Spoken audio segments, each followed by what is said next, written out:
네, 어제 있었던 경찰의 발표입니다. 대통령의 처남이 검찰의 수사를 본격적으로 받게 됐다는 내용입니다. 관련된 얘기 나눠보겠습니다. 구장차장, 네. 사건의 개요를 간단히 좀 설명해 주시죠. 네.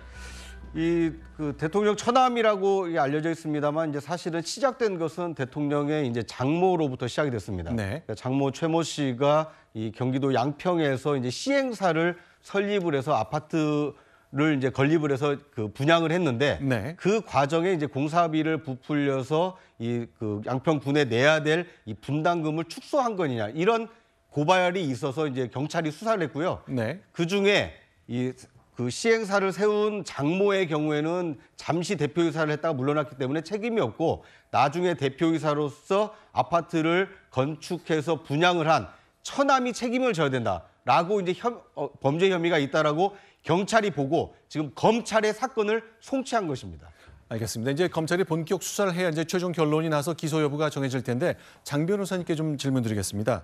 그러니까 이익이 났으면은 분담금을 내야 되는데 좀 덜 내려고 서류를 가짜로 냈다 그 얘기잖아요. 이거 정도라면 어느 정도의 중대한 잘못입니까? 결국 혐의는 사문서 위조 및 동행사죄입니다. 네. 개발 부담금을 내야 하는데 그것을 감경받을 의도로 문서들을 위조해서 그것들을 냈다라는 것인데요. 네. 결국에는 공공기관을 속여서 자신들의 목적을 달성한 행위들이기 때문에 사문서 위조 행사뿐만 아니라 이제 검찰에 네. 가서 이제 수사를 하게 되면 그 수사 내용도 좀 더 죄나 혐의가 더 붙을 가능성이 있다고 보입니다. 16년도 11월에는 17억의 개발 부담금이 나왔었는데 2달 만에 6억 2천만 원이면 3분의 1로 개발 부담금이 줄어들고 네. 5개월 만에 0원으로 가는 과정 속에서 당연히 특혜 시비가 있었고요. 네. 물론 최종적으로는 1억 8천 정도의 개발 부담금이 나오기는 했지만 처음에 있었던 17억 원에 비하면 굉장히 미미한 액수이기 때문에 이 과정에서 있었던 불법 행위에 대해서 검찰이 추가로 수사해서 기소할 것으로 보입니다.